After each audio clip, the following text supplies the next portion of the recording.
Speaker of Parliament Alban Bagman still has security protection. Ministry of National Security assures. Police in Kumasi retrieve stolen vehicle with baby on board.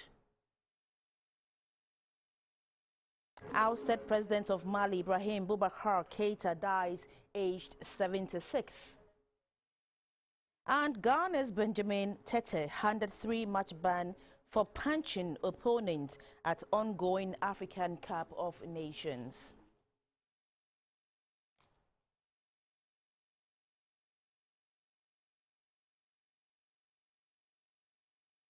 This is News Hour coming to you live on GBC News. Hello, good evening. I'm Siyoko Kwakucha. Welcome to the news.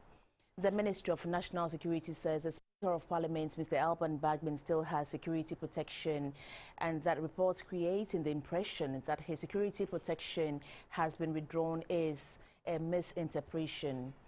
According to the National Security Ministry, the withdrawal of some military personnel attached to the Speaker does not translate into downgrading his security detail. This comes in the wake of a leaked document from the Ghana Armed Forces directing the withdrawal of some 4 soldiers from the office of the Speaker because they were assigned there without proper procedure. A statement from the ministry explained that the personnel of the Ghana Armed Forces do not form part of the security detail of the Speaker of Parliament, and that the service is only undertaken by the police through the Parliamentary Security Support. The statement says all requisite resources, including logistics and personnel required for the full protection of the Speaker, have been provided. The ministry further assures that if there is a special need for any other security agency to offer security support, that will be done on a need basis.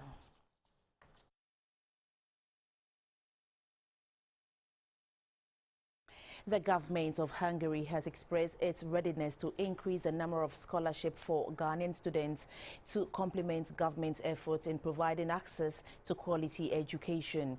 At Ideba in his honor at the Menchia Palace in Kumasi, visiting Hungarian President Janos Aders said he was encouraged that Ghanaian students on scholarship in his country return home after studies to help build their nation.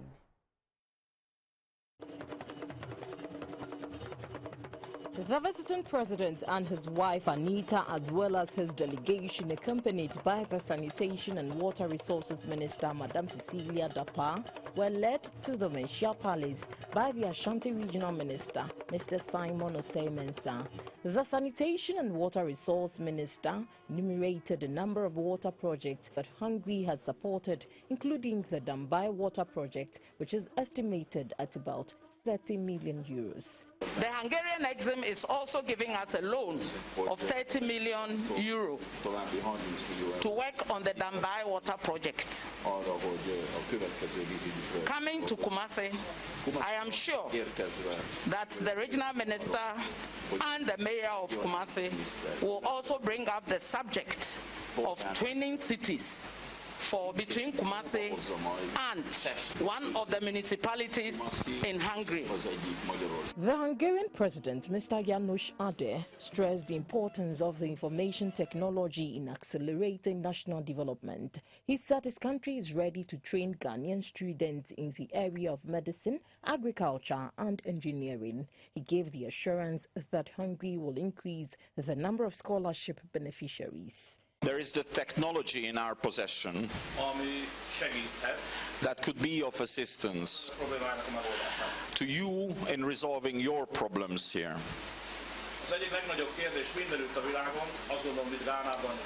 I think globally, everywhere in the world, including Ghana, the greatest question nowadays is, will we have enough quantity of good quality water in the future? It is no coincidence, I believe, that when a guest arrives in your palace, the first thing he receives is a drink.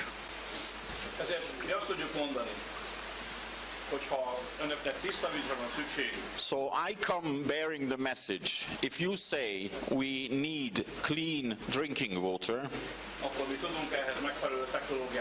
We can offer suitable technologies to produce that. If you say that the water purification, water treatment plant in Kumasi is working well, operating well, and you need others, we are ready for that as well. The Asantehene Otumfo said, even though Ghana is an agrarian country, most agricultural products are imported. This, he says, put pressure on the country's limited foreign exchange.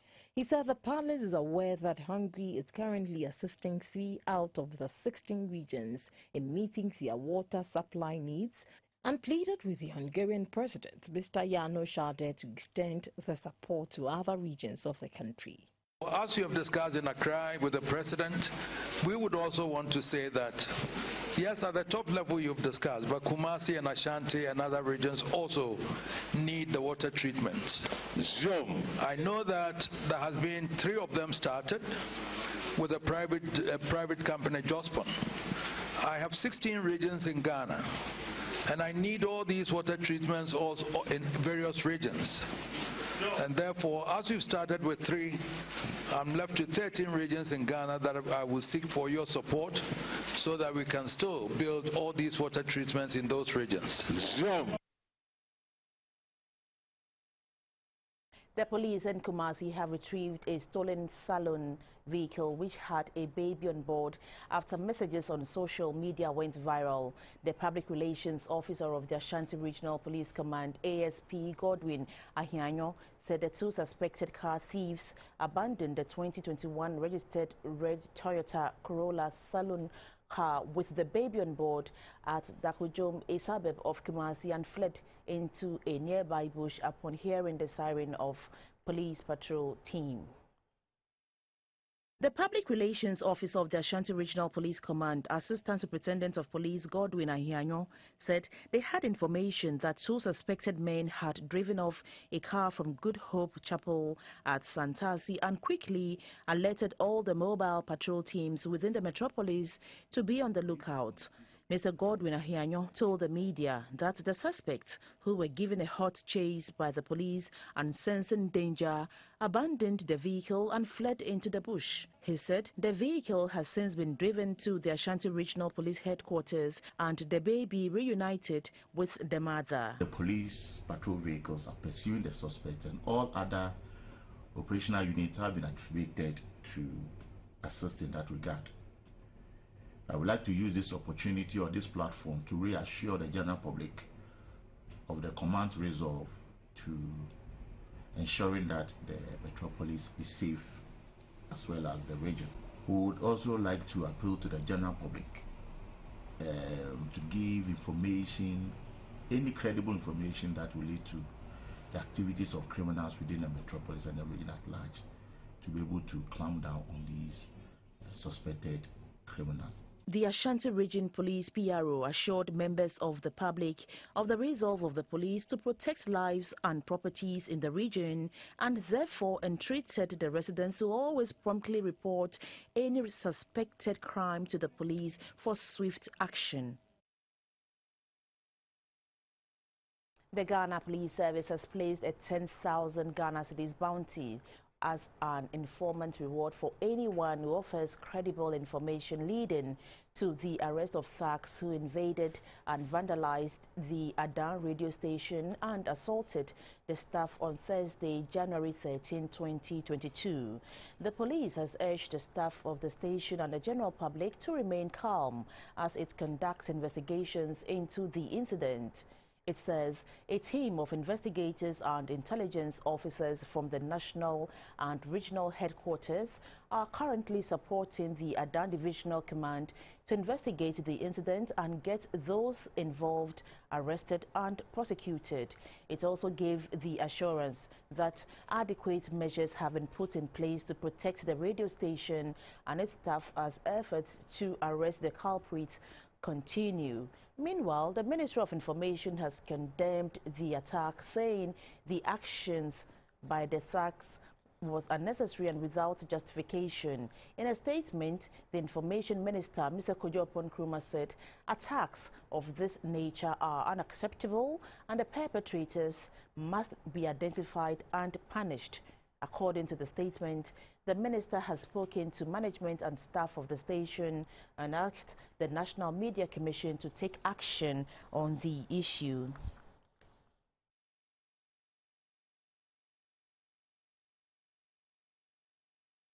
The University of Environment and Sustainable Development at Somanya has held its second commencement lecture to begin the 2021-2022 academic year, with a focus on securing the environment and the role of the university in mitigating climate change.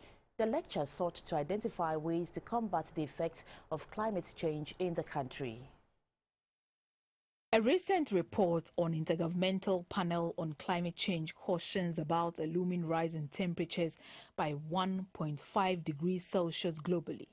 According to research, more than 30 years of climate records in Ghana show that average temperatures are likely to increase by at least 3 degrees Celsius by 2080 nationwide. The savanna regions are likely to record temperatures above 30 degrees Celsius, while rainfall variability will be high in the forest regions than the rest of the country, among others. It is to identify ways to mitigate the effect of climate change in the country that the University of Environment and Sustainable Development chose the theme, Securing the Environment, the Role of the University in Mitigating Climate Change, for its second commencement lecture. The Vice-Chancellor of the University, Professor Eric Nyako Simpson, expressed the hope that the lecture will be a wake-up call for all to work towards achieving the Sustainable Development Goals. As a university, that today's lecture and the others to come would prick the conscience of all of us, especially individuals and institutions at the helm of environmental-related issues, to rise and work together so that we can meet the various sustainable development goals. The Executive Director of the Environmental Protection Agency, Dr. Henry Kwabena Kukofu, urged the university to go back to the indigenous knowledge of protecting the environment, since the country has lost touch with that. Can this university engender the conversation of going back to our roots? Bringing the qualities in indigenous knowledge when it comes to environmental protection and management. Aligning effectively with the traditional authorities, who are the custodians of our customs, our norms. Let them have input in whatever we're talking about when it comes to environmental protection. The MP for Yilokrobo, Mr. Albert Nyakute, appealed to the government to continue with the fight against illegal mining to ensure that the gains made will be sustained. The Director General of the Council for Scientific and Industrial Research, CSIR, Professor Victor Kwame Ajimai, advised both students and lecturers to build bridges between themselves. Success comes through hard work and sleepless nights. All that I want you to note is that there is no room for complacency. There is also no room at all for the fact that you are going to get disappointed. Because as for disappointment, it is not only when you are students. For publications, for proposal writing, you will be disappointed several times.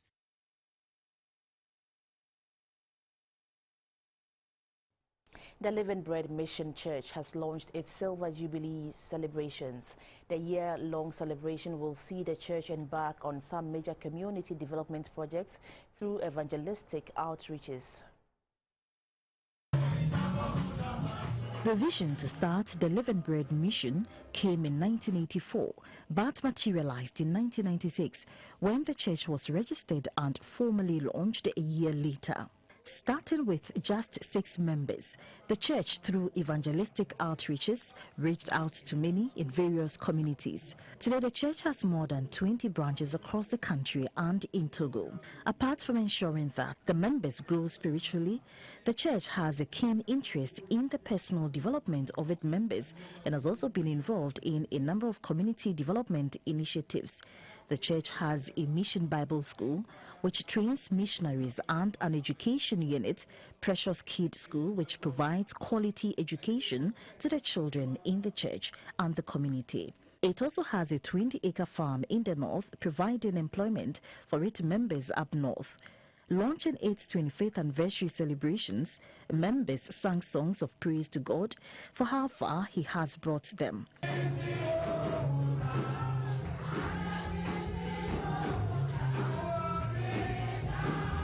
The General Overseer of Living Bread Mission, Reverend Samson Dokuno, said as they celebrate God's goodness, it is also celebrating the many lives it has transformed over the years. He touched on some national issues. I don't think that there is any human authority that can stop God from doing His work. But like I said, the IGP is reacting to a phenomenon that we all need to be circumspect about, where men can speak out of their will, which is contra scripture.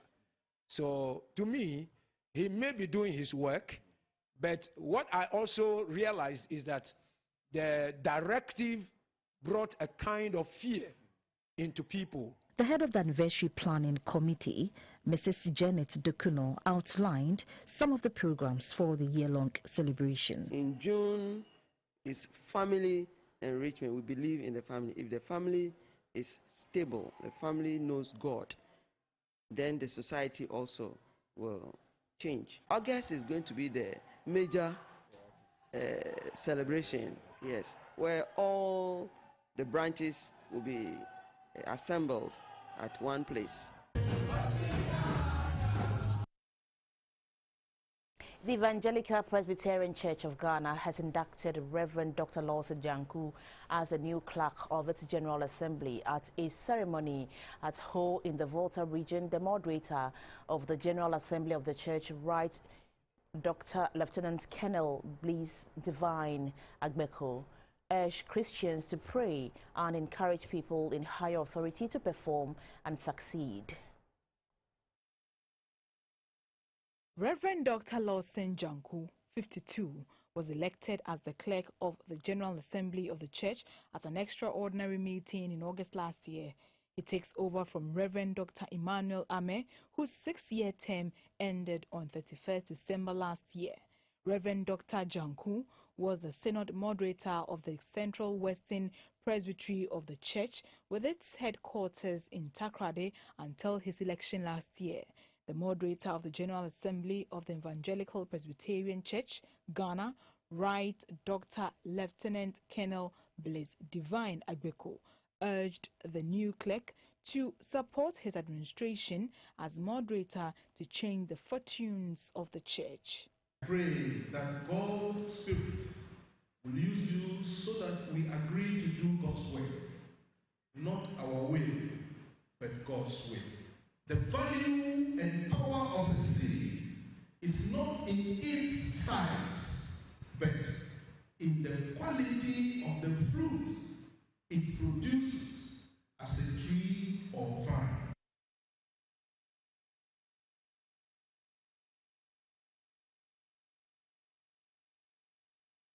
We promise to uphold all our constitutional and statutory tenets throughout the period in this high office. Together, we will bear new fruits. We also know that with Christ as the captain in our vessel, we shall succeed. We pledge our allegiance to God and our dedication to His dear church. Dr. Reverend Janku is a teacher by profession. He has also worked as the chairman of the Research Ethics Committee of University of Health and Allied Sciences and chaplain of the EP University, where he still lectures. He is married with 6 children.